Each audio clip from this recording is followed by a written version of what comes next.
Hello, I'm the Reverend Kent Doss. I've been researching some of the ways that adoption connects with Unitarian Universalist beliefs, and I'm glad to get this chance to share with you what I've learned so far. I hope that after hearing what I have to say, you'll follow the link below and let me know your ideas on the topic. This sermon starts in an unusual place. I want to start out with a description of religious experience. Not a particular experience that I had or that someone else had, but generally, what is a religious or spiritual experience? People have been asking this question for quite a while. In 1901, William James published the book, The Varieties of Religious Experience. He was one of the first people to look beyond religious institutions or rituals or beliefs. Instead, he studied the feelings and experiences of individual people as they encountered the sacred. Over the past 120 years, countless other people have attempted to describe what exactly a religious experience is. Recently, I came across a model that resonates with me, and I think it's helpful as we identify the sacred in the process of adoption. Jerome Stone says that there are three pieces of religious experience. It helps to think of it as a triangle. At the peak of the triangle is our awareness of the transcendent in our lives. I'll talk more about that vague word, the transcendent, in a minute. You might call it God, the sacred, or something bigger than ourselves. At the peak of the triangle is our momentary awareness of something bigger than the self, or awareness of an unexplainable goodness. The two base angles of the triangle form a sort of tension with each other. One of those angles is a sense of blessing, comfort, belonging. In more traditional religious language, people might refer to it as salvation, but that's not really necessary. Comfort, belonging, it's going to be okay. That's the point. The other base of the triangle is a sense of responsibility or obligation. Again, in more traditional language, the words obedience or divine judgment might come up. But for us, responsibility and obligation will do nicely. In interviews with clergy that are closely connected to adoption, I heard stories that fit into each of these three aspects of religious experience. Some experienced a deep knowledge of something greater than themselves. Some felt a profound sense of comfort and well-being, and still others felt a sense of call and responsibility. Several people that I spoke to about religious experience talked about an awareness of the transcendent through adoption. One adoptive parent who had had a lengthy and unlikely journey to transracial adoption spoke to me about the feeling beyond reason that things worked out the way that they should. He said, I wrestle with that because it doesn't resonate with my intellectual sensibilities and theology. Then at the core experiential level, I have a profound feeling that there is some sense. We went through this process and this all came together. It's right in a profound way that feels bigger than just our human machinations to try to make it happen, he said. Awareness of the transcendent doesn't need to be so grand, though. It can just be an observation of a goodness that seems to arise from nowhere. One adoptive parent shared with me the story of the uncomfortable meeting with the birth mother shortly after their child was born. At first, the birth mother didn't want to meet the adoptive parents, but then she decided to. The adoptive mother I interviewed acknowledged the feelings of the birth mother were too complex to imagine. And yet we did meet, she said. And we sat together in that room and talked, and all of us held this child. So there was some way in which all of our love for the child trumped any other fear that we might have been carrying into that space.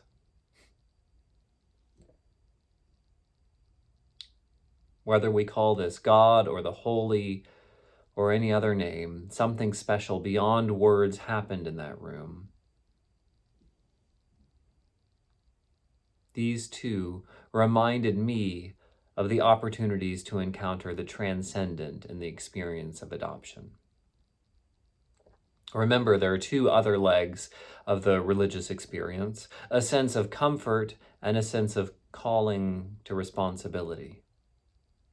One of the adoptees I spoke with said that her being adopted was a window into understanding and feeling a sense of comfort and welcome of Christianity.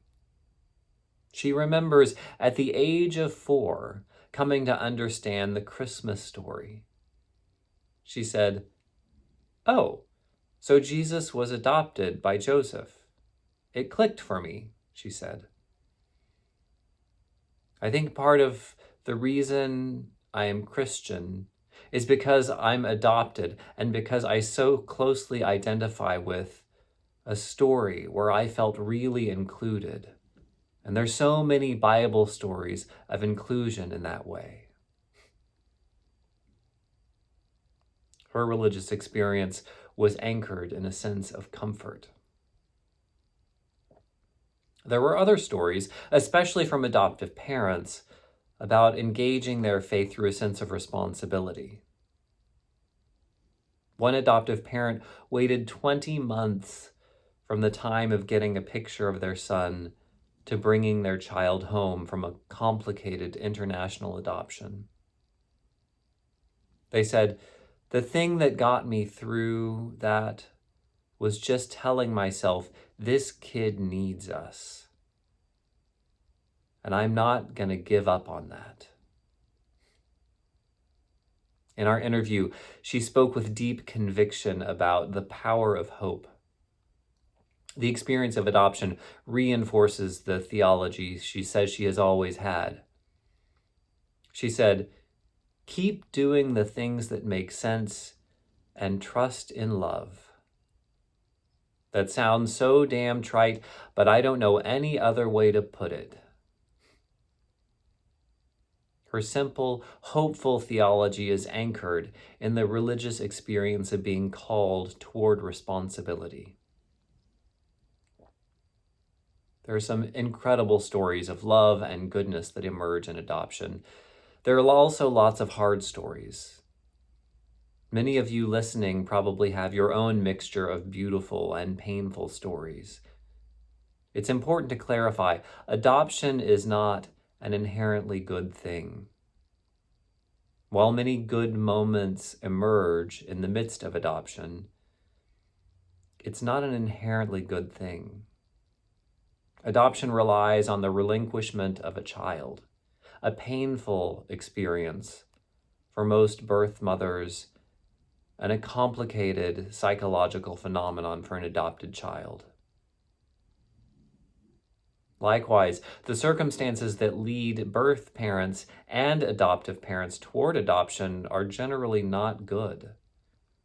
To suggest that adoption is an inherently good thing dismisses the challenges borne by all members of the adoption triad. Though adoption is not inherently good, some good often does arise in the process. One adoptive parent put it this way in an interview. They said, "I think there's a lot of talk around adoption, like, oh, this was meant to be, or you were meant to be with me. Somehow it was divinely ordained that these girls were going to be with us. And I just think it negates the pain and the loss that happens in any adoption," they said.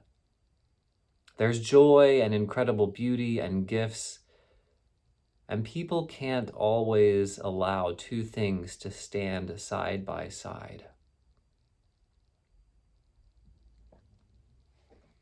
Part of this theological exploration is an effort to find space for the gifts and the pain to stand by side, and to honor them both. This is where Jerome Stone's writing becomes incredibly useful. In his book, The Minimalist Vision of Transcendence, he works hard to describe the smallest, simplest, least powerful vision of the transcendent. I know this sounds a little strange, but hear me out. A lot of religion has revolved around maximal theism. Those are theological ideas that talk about God being fundamentally and radically superior to anything else. You know, the all-knowing, all-powerful, all-loving, perfect, beyond human imagination, capital G God. Those ideas bring meaning to a lot of people.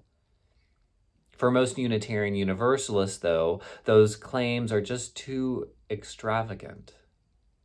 They just don't connect with the complex, painful realities of life sometimes.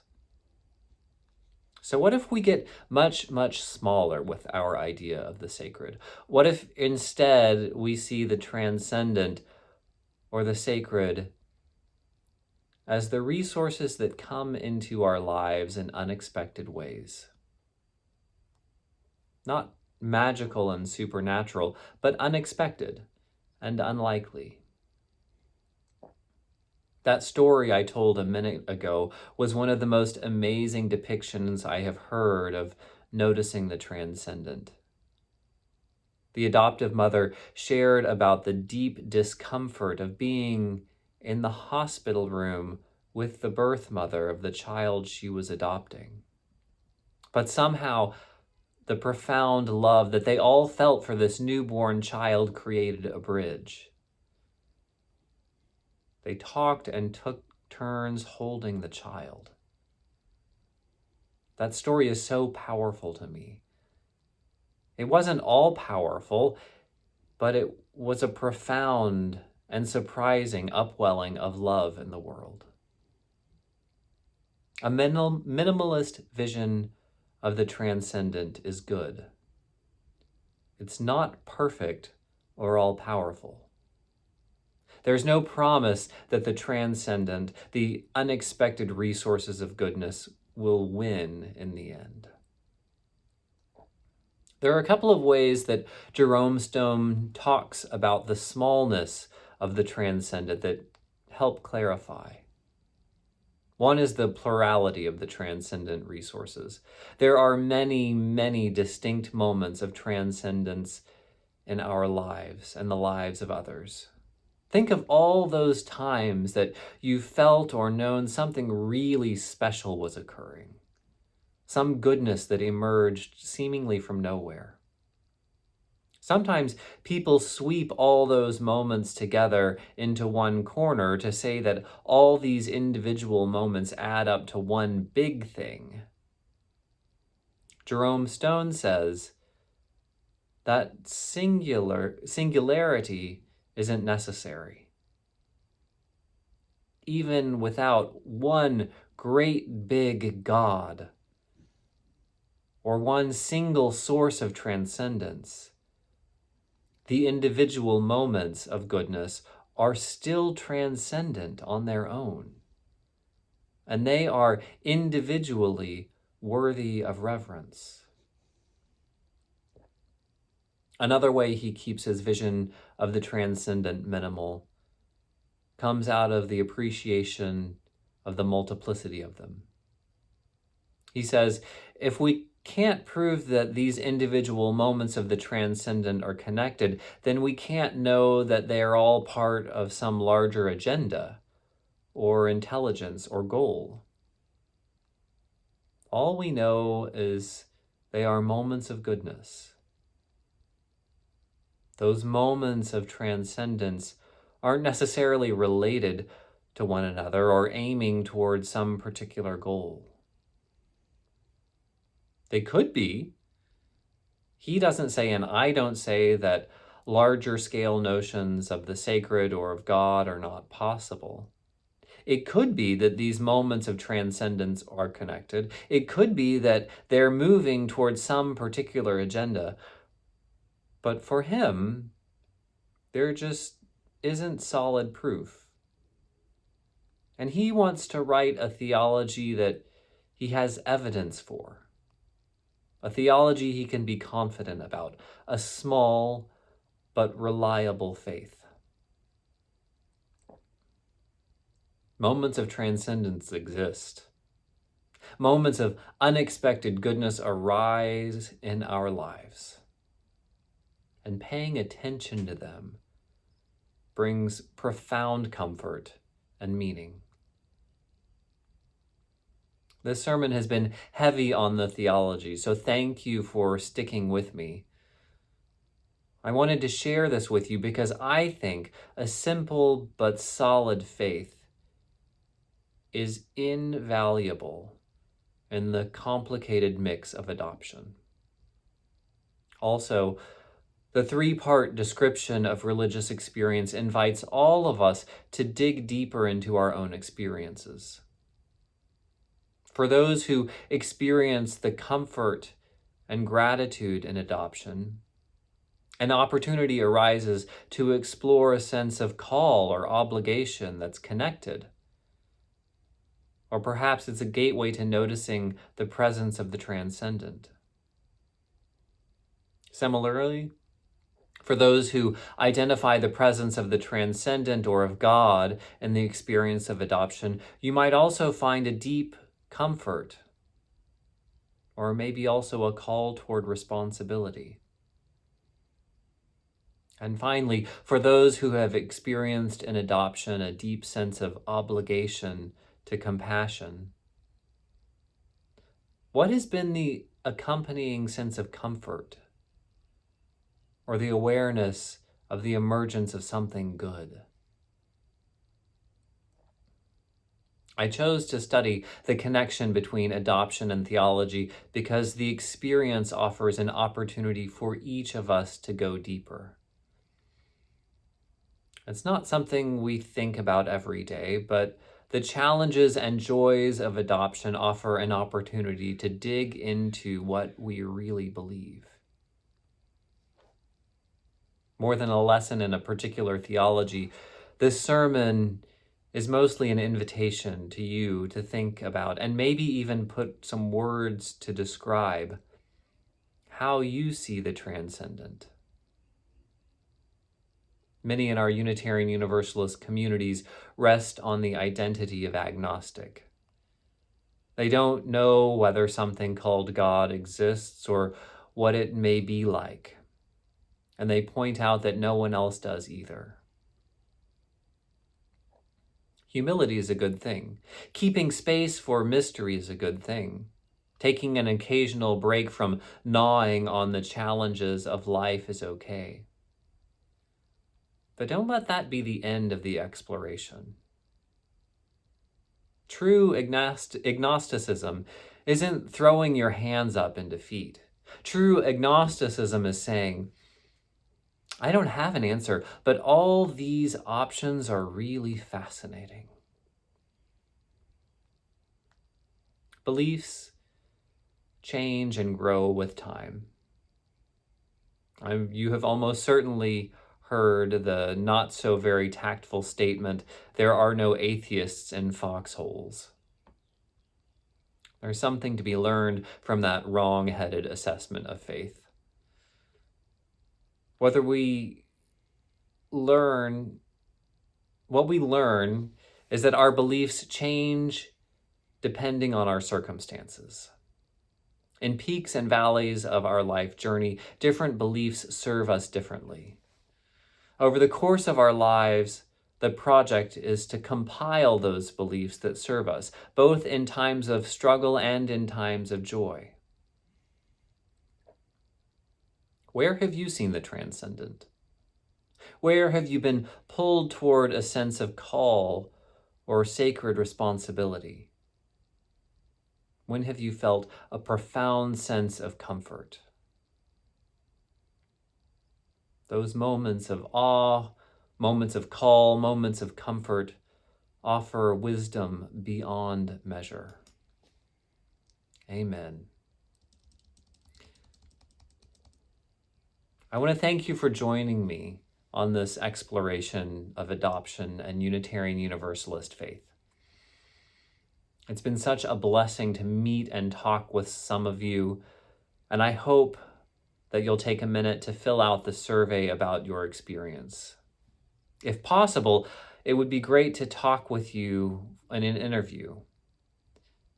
So I leave you with a benediction that I use with my congregation every Sunday when we're together. Go in peace and let the light within you be a blessing to the world.